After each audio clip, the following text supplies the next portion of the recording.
Hello friends, તમારું સ્વાગત છે મારા કિચનમાં. આજે હું તમને શેકેલા ડાળિયા ઘરે કેમ બનાવવા એની રેસીપી કહીશ. આપણે ચણામાંથી બહુ ઈઝી રીતે ડાળિયા ઘરે જ બનાવી શકાય છે અને આ એકદમ ક્રિસ્પી અને ખાવામાં બહુ જ સ્વાદિષ્ટ લાગે છે. તો તમે આ ડાળિયાની રેસીપી જરૂરથી ટ્રાય કરજો.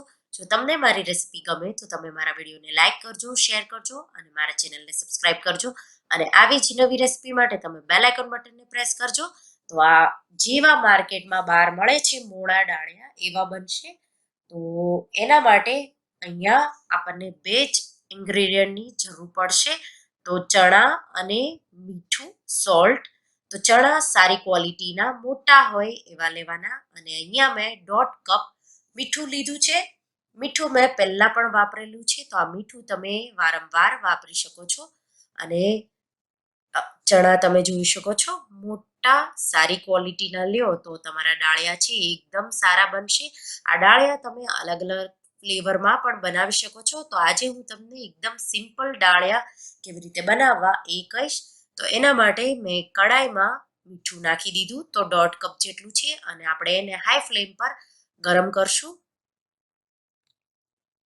તો મીઠાને હું થોડું ફેલાવી અને સારી રીતે ગરમ કરી લઈશ. તો 1 થી 2 વાર તમારે ચેક કરી લેવાનું.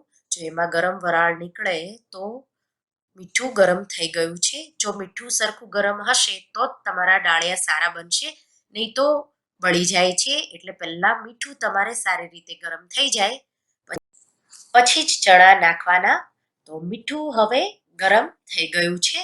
હું એમાં 2 મુઠ્ઠી જેટલા ચણા નાખી દઈશ અને આપણે ચણાને સતત હલાવતા રહેવાનું. ગેસની ફ્લેમ હાઈ ઉપર જ રાખવાની, તો એકદમ હાઈ જ હોવી જોઈએ અને આ રીતે સતત હલાવતા જવાનું અને ચણાને શેકી લેવાના.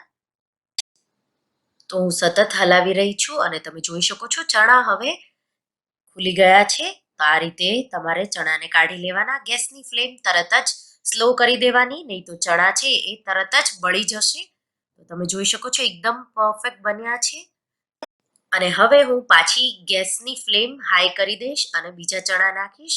તો આ રીતે હું બધા જ ચણા શેકી લઈશ અને આવા ડાળિયા તમે જોઈ શકો છો બહુ જ આસાન છે ઘરે બનાવવા.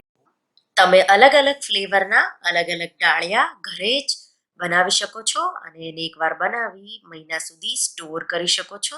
તો તમે આ ટ્રાય કરજો અને મને કમેન્ટમાં કહેજો કે તમને ઘરે ડાળિયા બનાવવાની રેસીપી કેવી લાગી. Thank you for watching.